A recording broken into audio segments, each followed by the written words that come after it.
Morning. So, welcome everybody to the sixth class of this, what I was describing as a marathon session of the Bhagavad Gita study series. Um, and as usual, we will start with um, acknowledgements and thanks. Um, Acknowledgements to Swami Paramatmananda Saraswati for the traditional rendering of Vedanta, as was done for over 1,000 years, starting with Adi Shankara. Om Shri Gurubhyo Namaha Sadashiva Samarambam Shankaracharya Madhyamam Asmadacharya Paryantam Vande Guru Paramparam. Salutations to the lineage, starting with Lord Sadashiva, with Adi Shankara in the middle, and continuing up to our immediate teacher, Swami Paramarthananda. Okay, so now let's do a quick recap. So, as I was telling before, it's always important to study the Bhagavad Gita with a structure. Then it becomes very easy. Otherwise, it will be random things, some seemingly self contradicting, because Krishna says one thing here and he says completely the opposite thing. So, if you follow the structure, everything would become crystal clear and things will be so simplified. Otherwise, there are 700 verses, and we plan to cover this over 2 years. So it can become very confusing. But this way, everything will become clear. So now we are looking at the first Shatkam, which is on the Atma. The first Shatkam means 6 chapters. And the chapter 2 is considered the most important in the Bhagavad Gita.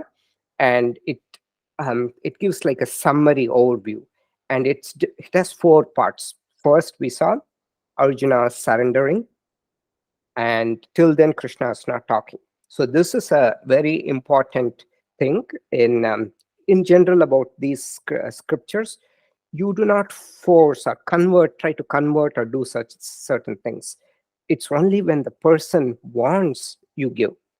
Um, so Arjuna surrenders, and then Krishna starts talking. He first talks about the greatest, the most highest level of knowledge, which is the knowledge of the Atma. So he talks about that. Um, then Arjuna still is a little confused. So then Krishna changes gear, and he is trying to convince Arjuna. He talks about different philosophies, and he is now trying to convince Arjuna to do his duty, because Arjuna took a lot of pride in his prowess as a warrior. And Krishna is trying to pull on that string to make him fight the war. And then we will talk about Karma Yoga and about finally the most beautiful topic. One of the most beautiful pieces is about the Sthita Prajna, the person whose mind is so steady and calm through the practice of yoga. So at the end of yoga practice, all these practices we do, the mind becomes steady. It's fit for receiving knowledge. So that is where we are. Now we will go to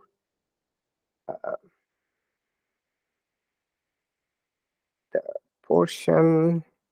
So yesterday so last class we stopped at 34, where Krishna is pushing uh, pushing Arjuna to fight the battle. So we will continue. There are 3 more shlokas in this, and with this, the portion on knowledge will be complete, and we will move on to karma. Bhayadranaduparatam mansyante tvam maharataha yesham chatvam bahumataha Bhutva yasyasi lagavam. Okay, so as I mentioned before, in this portion, Krishna is pushing Arjuna's buttons to make him fight. What he says is the great chariot warriors will think you have retreated from the battle due to fear. And after having been held in such high esteem by all these great warriors, now you will be held so lowly. If people would laugh at you, he's going to say next. So bhayad means by fear. Ranad uparatam. Rana is its battle. Uparatam means retreat. Mamsyante, they will think. What they will think? That you retreated from battle due to fear. Tvam Maharatha. So Rathis means great charioteers. So they were given like beautiful big chariots. So they have different layers there. They have Rati, Adhirati, Maharati. So and Arjuna was a Maharati. Okay. Um, and so you will be lagavam means you will be held very lightly, not they won't take you seriously. That's what he is saying. Okay, then he says avachyavadanscha bahun vadishyanti tavahitah निन्दन्तस्तव सामर्थ्यम् तथो दुःखतरं नु किम्. And your enemies will speak many unspeakable things about you, belittling your prowess. Is there anything more painful than that? So look at the words. He's using such powerful words. We look at avachya means Avacham means speech. Avacham means unspeakable speech. So unspeakable speech. Vadan, bahun, many such unspeakable speech. Vadishyanti, they will speak. Who? Tavahita, your enemies. And nindantastava samarthyam. So they will belittle your prowess. Your samarthyam is ability. So it's also a word used in many Indian languages. It's your ability. What can be more painful than that? Tato dukkataram no kim. What can be more kim? What can be more painful than that? Then Krishna finally is trying to conclude with the last two shlokas. Atho va prapsyasi swargam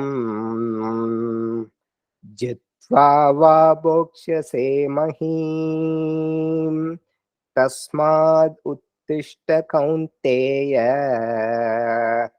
yuddhaya krita nishchayah. Hatha means die. With death, you will attain the heavens. Prapsyasi swargams heavens. And jitva va bhokshase mahim. Bhokta means enjoying. So jitva, if with victory, you will enjoy the world. Mahim is the place where humans live, Mahisha. So it's the world. Tasmad uttishta kaunteya. Therefore, get up, O son of Kunti. Kaunteya means son of Kunti. Yuddhaya krita nishchaya. Resolve to fight. Krita nishchaya. Resolve to fight the battle. Now, I'll tell a small story. I've kind of hinted it before. Arjuna is very proud. He thinks he's the greatest warrior on earth, and rightfully so. He was indeed a great warrior. But one thing he didn't realize is he was a great warrior because Krishna was with him. Later in Mahabharata, Krishna tells, when Krishna knows he's going to die, he tells him to take care of his people. And at that time, robbers attacked the camp. And goes confidently, takes his bow and Gandiva, and he's trying to shoot arrows. Nothing happens. They just bounce off the thieves. So that's because Krishna has left. So he's like powerless after that. But he doesn't know that. He thinks he's a great warrior. Now, he has made two vows, Arjuna. One vow, if somebody belittles his Gandiva, his bow, he will kill them. Second vow, he will always protect his elder brother Yudhishthira. These two vows he's taken. Once when he is not able to kill Karna, Yudhishthira becomes very upset with him. And at the end of the day, when they come back to the camp, Yudhishthira comes and hugs Arjuna because he thinks he's killed Karna. And Arjuna, um, so tell me how you killed Karna, he asks. And then Arjuna's head hangs low. I have not yet killed him. And at that moment, Yudhishthira gets so upset. He says, "What kind of a warrior are you? You're useless." This, he shouts at Arjuna. Arjuna gets angry, and he remembers his vow. If anybody belittles his skill with his Gandiva, his bow, he will kill them. So he is shocked because he has not killed his brother. And at the same time, he has made a vow that he will not hurt, he will protect his brother. So he has to kill him and kill himself.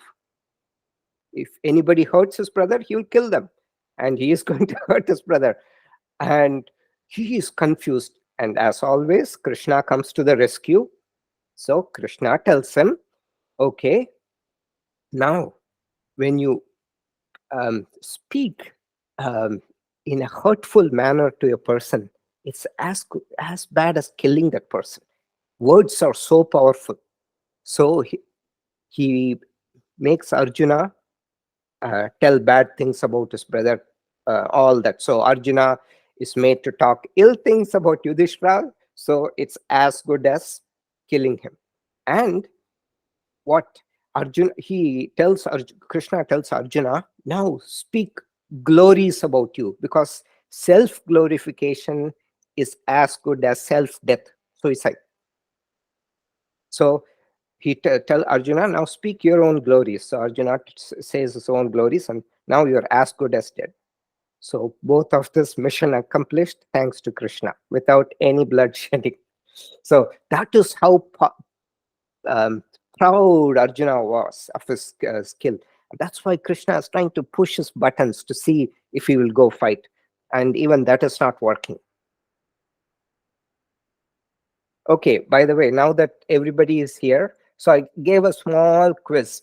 Last time, remember, we had the Yaksha question. So we saw the Yaksha Prashna, right? So their crane becomes a Yaksha, which is a spirit. Could anybody tell who the Yaksha was? Did anybody find out? No? Anjana, Sumitra, anybody? You want to take a guess?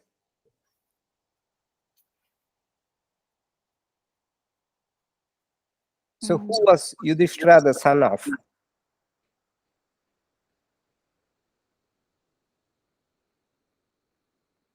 Anybody? Kunti's son. Yeah, Kunti's son. With whose blessing was he born? Which? Indra. No, not Yama. Okay. So Yama comes to test him as a yaksha. And there's another story. Yama tests him twice in Mahabharata. So this is the first test. And towards the end of the Mahabharata, when the Pandavas are ascending towards heaven, Yama comes to test him again. So the story goes that Pandavas knew that their time has come to leave this world. So all 5 Pandavas and their wife Draupadi, they appoint Parikshit, who's Arjuna's grandson, because Arjuna's son Abhimanyu was killed. And Parikshit's the only surviving member of the Pandava clan. Everybody was killed by Kritavarma, Kripa, and Ashwatthama. So they appoint him as he was still young, Parikshit, so they appoint Yudsu as the caretaker. And they start walking towards the Himalayas. So they were told that they have to climb Mount Meru, which is Kailash, the unclimbable mountain. So nobody can climb Mount Kailash if you don't know that. Apparently, everybody who has tried to climb Mount Kailash met with an early death. Anyway, they were told they were supposed to climb Mount Meru and they will reach heavens at the top. So all five Pandavas and uh, Draupadi, they started walking. And Draupadi falls dead, just flat, face flat on the ground. She falls. And Bhima asks Yudhishthira, she is such a sinless lady. She's committed no sin. Why is she not able to ascend to heaven? Why has she fallen? And Yudhishthira replies, yes, she was sinless, but she had one defect. She was partial to Arjuna. So she had five husbands, but she was partial to Arjuna. And then the second person to fall down was Sahadeva. And Bhima asks, why did Sahadeva, he had no blemishes. Why did he fall and die like this? Then Yudhishthira tells, I've always considered Sahadeva to be the smartest among us, the wisest person. And unfortunately, that got to his head. He actually thought so too. And when it gets to your head, that's like a sin. And he falls down dead. Third person to fall down dead was Nakula. And Bhima again asked, why this child? I mean, they were such a young brother, so unblemished. Why did he fall down like this and die? Then Yudhishthira says, Nakula always thought he was very handsome. He was born with the blessings of Ashwini Kumars. He thought he was the most handsome person in the world. That is why this happened. Then Arjuna falls down and dies.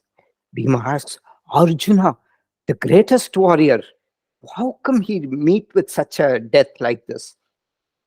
And then Yudhishthira replies, Arjuna thought he was the greatest warrior. He had so much pride in his prowess in the battlefield that got to his ego. This is why it happened. Finally, they were walking, and then a dog was following them all the way. And then Bhima stumbles, the mighty Bhima, the Hulk, the strongest person, the one with the strength of 10,000 elephants. He falls down. And as he was dying, he asked, why, brother? Why me? And then Yudhishthira says, you had one weakness. You ate too much. So Bhima passes too. Finally, Yudhishthira and the dog climb up.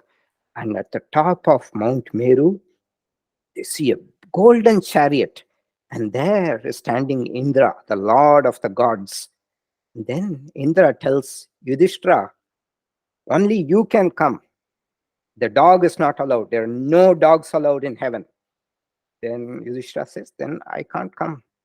Anybody who's dependent on me, I cannot leave them. The dog is dependent on me.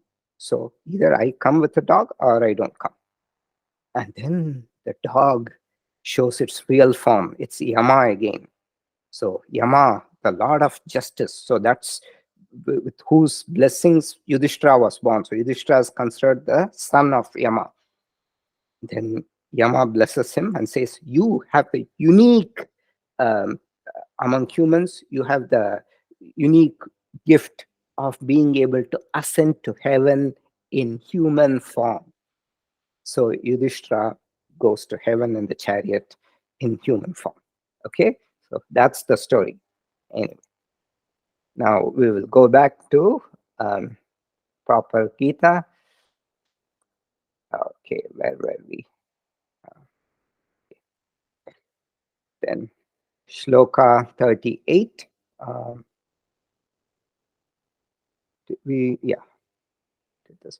Sukha dukke same kritva labha labho jaya jayau tatho yuddhaya yujyasva naivam papam avapsyasi. So he says, having made pleasure and pain, sukha, dukkha, pleasure, pain, same kritva, making them equal, Labha, alabho, jaya, jayau. Labha means gain, alabha means loss, jaya is victory, ajaya means defeat. So making pleasure, pain, gain, loss, victory, defeat to be the same, engage in battle. Tatho yuddhaya yujyasva. In this manner, engage in battle, you will not incur any sin. Naivam papam is sin. Avapsyasi, you will not incur any sin if you engage in the battle in this fashion. Okay? And this is also said in the Yoga Sutras. Very powerful sutra. Karma, let's play Jai Shri's voice. Karma Shukla कृष्णम् योगिनस्त्रिविधमितरेषाम्. So you will see the yogi being sent to space as a rock star. Krishna is going to say that yogi is such a great person. And here in the Yoga Sutras also it says the karma, the merits of all of us is of three kinds. White, that is Shukla. Shukla means white. Krishna means black. And mixed, Mishra, mixed. It's mixed gray. Most of it is gray karma. This person, our karmas are of three kinds. But for yogis, it is neither white nor black. Karma ashukla akrishnam yoginaha. Because they are beyond their actions do not incur merit or demerit. They are ready to attain moksha. Okay? Usually I tell a story of why even merit is sometimes not good, but I've told it before. We'll reserve it for a later time. Yes, Sumitra. Anna, is the color representative of the sattva, raja, and tamas in any way? No, so here merits, good merits, bad merits. So White, black. That's it. Yeah. Okay. Okay. Now is the time when Krishna is switching from the knowledge to karma yoga. So he says, Esha te bihita sankye buddhir-yoge tvimam shrunu buddhya yukta yaya partha karma bandham prahasyasi. So far, the wisdom of Sankhya, the knowledge of the Atma, has been told so far. Now, listen to the wisdom of yoga, with which you can get rid of the bondage to karma, actions. Here, karma's actions. When you think or act, it creates a bondage, a samskara. It's imprinted in your sukshma sharira. When you act with a certain state of mind, that is the yogic state of mind, you do not gain karma. You get rid of the bondage of karma. What we are doing is we are mostly accumulating negative karma, a little bit of positive karma. Sometimes they cancel, sometimes they have to be extinguished separately. But that's how it works. Okay, so this is where we are. So to wrap so far, surrender of Arjuna, then Atma Vidya. So the portion on then Krishna slightly changes topic. He talks about other philosophy. Okay, if you don't believe in the Atma Vidya and you believe the body is constantly, um, born and dying, even then you should fight and all that. And then Krishna quotes Arjuna's duty, and finally is coming to Karma Yoga. I was going to tell a story of Charuvaka. Maybe I'll reserve it for a little later. So because let's get into Karma Yoga. So you can remind me if you have time. We'll cover the story of Charuvaka. Charu means sweet, like utter like vak means speech. So this Charvaka philosophy, as I told in the last class or before, it's all about eat, drink, and be merry. Just have pleasure in life. There's only one lifetime here, so that is how we mostly live our lives. And there was actually a person called Charvaka. So we'll come to that a little later. Now we'll go into Karma Yoga. The story comes in the Mahabharata. So karma is just action. How is karma different from Karma Yoga?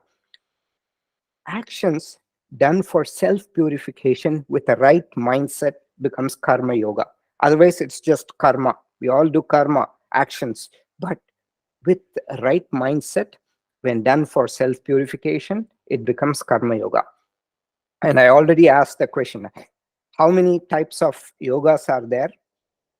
There are, the Bhagavad Gita very clearly says there are two types of yoga.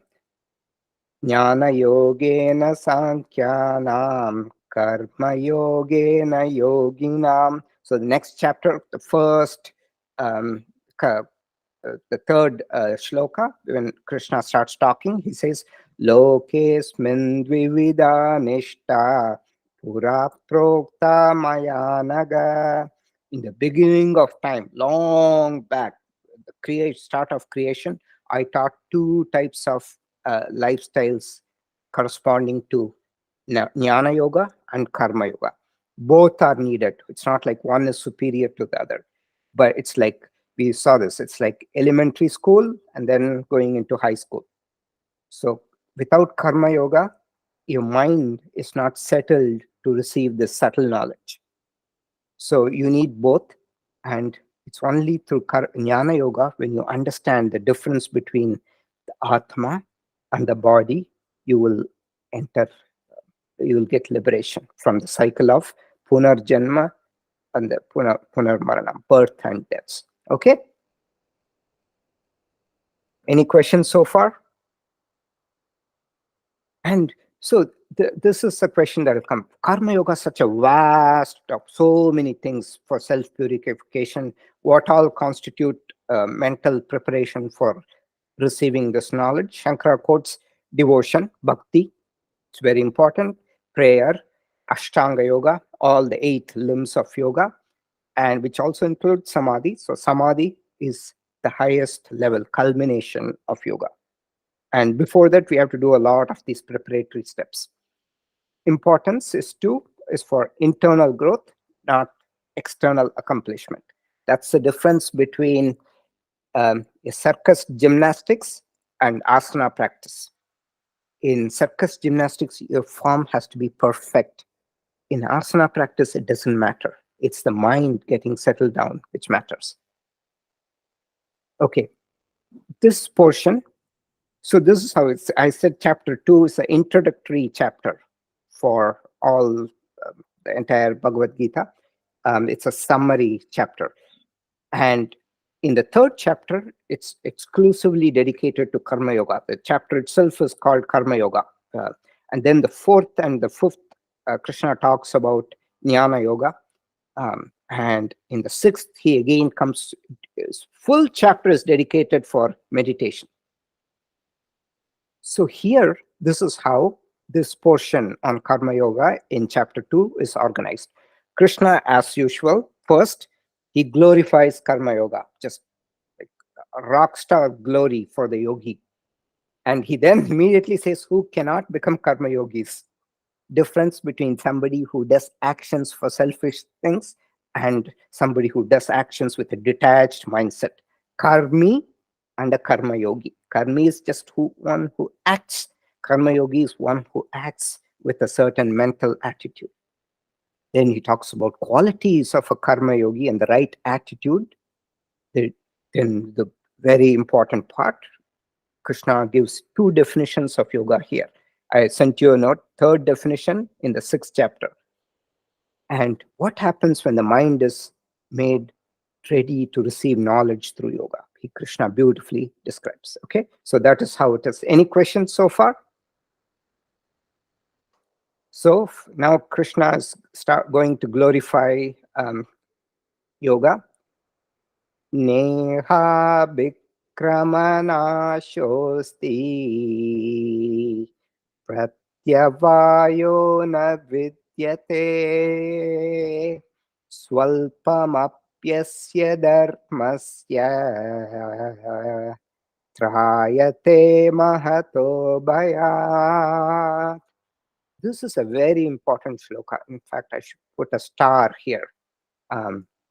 What Krishna is saying, in this field of pursuit of yoga, there is no wastage of efforts. Abhikramanasho asti. Krama is action. Abhikrama is the proper action. There's no wastage of these efforts. There is no counter production of results. There is no production of opposite results. Sometimes you try to work very hard, physical exercise, and you get injured. That doesn't happen in the yoga field if done with the right mental attitude. And even a little bit of this dharma of karma yoga, he calls it a dharma. It's a great thing. Can save one from great fear. So this is a very important shloka. He has not defined karma yoga, but he's straight away glorifying. And there's no failure in the path of karma yoga. In fact, this paves the way. So all these are introductions to big portions in the later chapters. In the 6th chapter, there Krishna talks about yoga brashta. When Arjuna asks the question, okay, I start on this yoga practice, which means I'm spending so much time dedicating instead of earning money or whatever, having pleasure. What if I fall off the path of yoga for some reason, health or whatever? And Krishna talks about yoga brashta. So Arjuna asks, Ayati Shraddhayopeta yoga chalita manasaha aprapya yoga samsiddhim kam gatim Krishna gacchati. What is the fate of the person who for some reason falls off the path of yoga? And then Krishna very beautifully says, Partha naiveha namutra vinashastasya vidyate nahi kalyana krit kaschid durgatim tata gacchati. Such person's life will never go waste. They will pick it up in their next birth. So that's, and Krishna talks elaborately about it. We'll see it in the 6th chapter. So now Krishna has glorified. He's now telling who cannot become karma yogis. Difference between one who acts for selfish reasons, one who acts with a big picture, certain mindset in mind. Vyavasayatmika buddhihi ekeha kuru nandana bahushakahyanantascha buddhirabhyavasayinam. So here, kuru nandanaha, he is using another word, which means joy of the Nandana means joy of the Kuru dynasty. That's how he's calling Arjuna. He uses an important word, vyavasayatmika, which literally it means somebody who's like business minded. So he just very focused. The person knows exactly what he wants to do. He's not distracted here, there. Vyavasayatmika, like vyavasayam, in fact, means business. And it's also used in many Indian languages. It's like a business minded, which means he just knows, he or she knows just what they want to do. Vyavasayatmika buddhi, ekeha kurunanda. There's only one well ascertained understanding in this field. Eke buddhi, one. And the notions of those who lack this discriminations is many branched and endless. So the example is some people, they start on this yoga, they try it for a few days, then another one, they keep jumping, and in the end, they don't get any benefit. So here, when this person has a certain mindset, the person knows what they want, they'll stick with it, and they'll get the goal. So that person is called a Vyavasayatmika. in fact, in the scriptures, they talk about many paths to liberation. There is, in fact, um, a story of which is of a butcher. It's called the Dharma Vyada story, and so this person, just because of his karma, he was born as a butcher, but even he teaches a great a Brahmin about dharma. So he's called Dharma Vyada, and um, the karma yogi knows exactly what to follow due to clarity of mind, and they will follow and get what they want. So avyavasayanam. So some people, they do kundalini, ashtanga yoga, then laya yoga. So keep jumping. So it's not going to be conducive for. Yes, Sumitra. Does this mean ekatatvabhyasaha, follow one path? Does that summarize this? Yeah, ekatatvabhyasaha. One. So yes, one. Don't, because with multi branching you lose focus. Okay. Yeah. So That's follow one correct. single philosophy or one single school of thought. One single action. So here we are talking about practices, right? Follow one single that, let that be the main focus of your thing. So for example, if you want to do asana, so one day you do Iyengar yoga, it's a certain style, another day you do another type, and if it's all the same, similar, it's okay.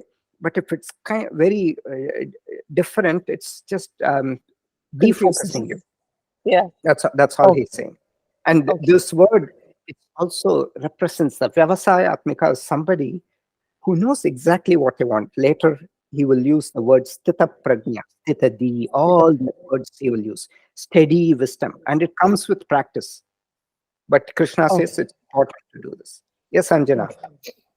So does that mean Vyavasayatmika, it's more like being practical and what works for you or what you believe in, you follow that? Or is there a standard, like follow Yeah. one path in the sense what comes within you naturally, you follow that? Yeah. That's So what all that is true. So that is Swadharma. We Mhm. already saw a little bit about Swadharma. In third chapter, he'll talk a lot more about it. Yeah. And that is one thing. And you will know. So trust your when you might. So it will come. Initially, it's difficult, but when your mind starts settling down, then you will yourself know what it is. So there was the thing about Swadharma Mapiya Chaleksha. Okay, so there are this for in third chapter we'll see far better to do one's duty. What Swadharma means your true innate nature. You have a certain inclination. Better follow that path. And Krishna says for the four quadrants. So there is x-axis, there is dharma. Y-axis, there is Swadharma, which is your inclination. Dharma means righteous and unrighteous activities. This one that your mind, body, intellect is conducive for, other it's not conducive. So Krishna says operate always in the first quadrant where you're conducive and which is dharmic. If it is conducing to your nature, stealing, that's don't do that. Okay. Some people are good at that, but don't do that. Yeah. Okay. So okay. So that was okay.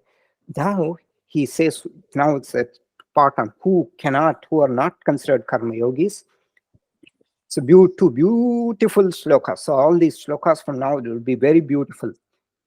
Yamimam pushpitam vacham pravadantya vipaschitaha Vedavarata Partha Nanyat Astiti Vadinaha.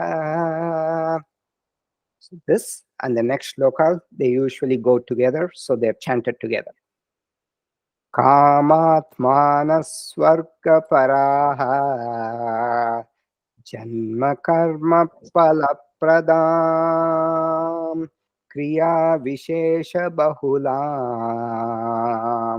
bhogaishvarya gatim prati. Okay. What it says here is, look at me. Yam imam pushpitam vacham, flowery words. A lot of people, they just do lip service, right? They utter flowery words. So, O Partha, these flowery words are uttered by those pravadanti avipashchitaha, those who lack discrimination. Vipaschin, so vipassana, same, it comes from this. Pashyati means to see. Vipashyati means seeing it very clearly. Those who lack, that is, those who have discrimination. Avipashyati means those who don't see clear, those who lack discrimination. These flowery words are uttered by Yamimam Pushpitam Vascham Pravadanti Avipashchitaha Vedavadarata Partha. So they are engrossed by these Veda has beautiful language which talks about the rituals. They're engrossed by these rituals in the Vedas. So Krishna is criticizing people who blindly follow the rituals. And in India, that's very common. A lot of people, oh, they go to temple, pray. I want this, I want to get to buy a house. So please. So this is very common. So Krishna is directly criticizing that portion. The Vedas talk about a lot of rituals to gain merit, to gain children, for that, wealth, all that.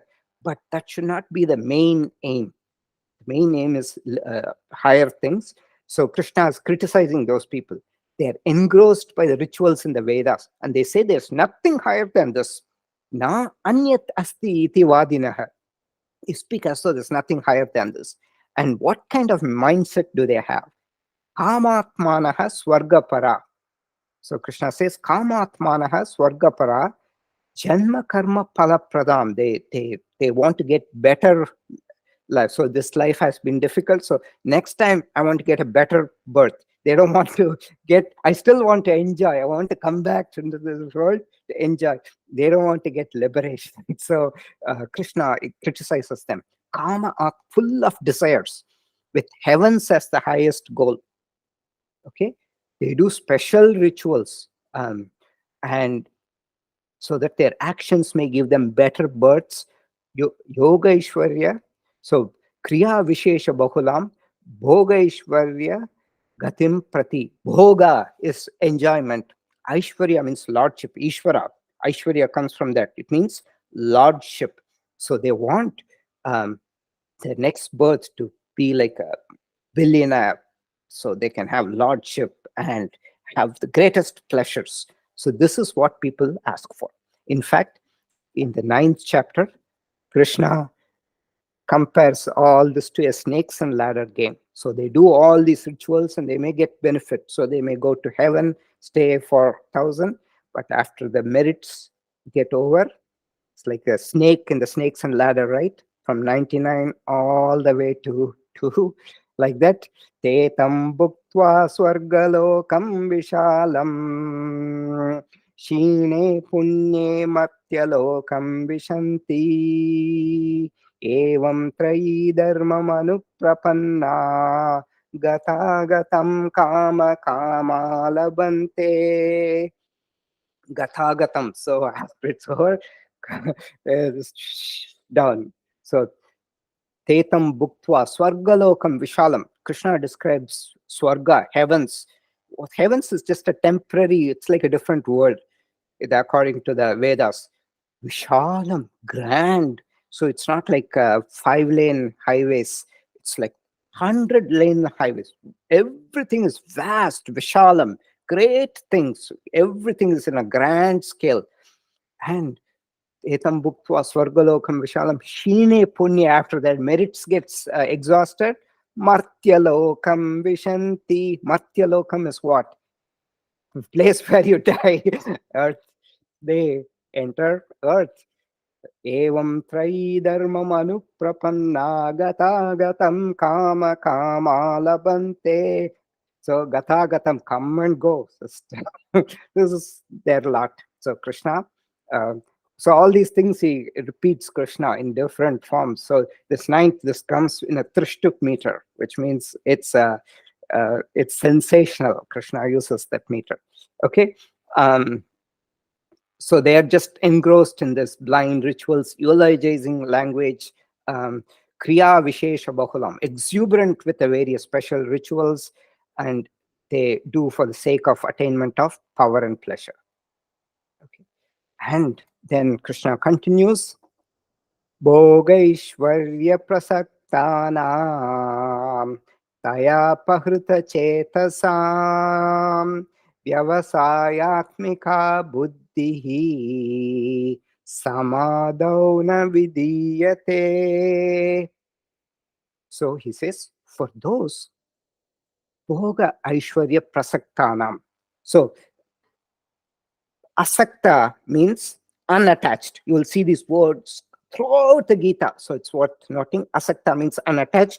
Prasakta means very attached. Pra is always shows prayatna, proper effort. It shows, it accentuates the quantity. It's describing the prefix. So here, prasakta means strongly attached to what? Bhoga and Aishwarya, pleasure and lordship, power, pleasure and power. Those whose minds are drawn away by what? The flowery words in the Vedas. So Krishna says, even that you should not be going after so much. You can use it once in a while, you really need it, but not all the time. What happens to them? Vyavasayatmika buddhi, the ascertained understanding, one-pointed mind, which, how does this come? Samadha, which results in a settled state of mind, does not happen. Vyavasayatmika buddhi samadau na vidiyate. So this well ascertained understanding, which comes in a very settled state of mind, samadhi, this does not happen to them because they are constantly going after the wrong things. So Krishna, it's a direct criticism of the rituals, even though he is going to say a lot of good things about the karma kanda, the rituals, but he will also what to eat, what not to eat. Everything is in the Vedas. But he also criticizes blind ritual following. Okay, so then we will do the last one. Traigunya Vishaya Veda Nistraigунyo Bhavarjuna Nirtvandvo Nitya Satyastaha Niryogakshema Atmavan. So we have gunas. So our mental makeup, it consists of sattva, rajas, and tamas. And these bind a person into action. In fact, the last sutra of the Yoga Sutras, when the gunas have extinguished their purpose, pratiprasava kaivalyam, gunanam, so when they've exhausted their purpose, they recede back into prakriti. So the gunas are the ones which have this mental, create this makeup of us, some with certain proclivities, all that. Understand. So he says, you cannot escape gunas, because once you're there, you have certain tendencies. Even the gods, we will tell, Krishna very clearly says that in the 14th chapter, the Gunatraya Vibhaga Yoga, one full chapter for the gunas. He says, you have to follow the gunas. You have no choice. But understand, you are not the guna, you are the sakshi behind.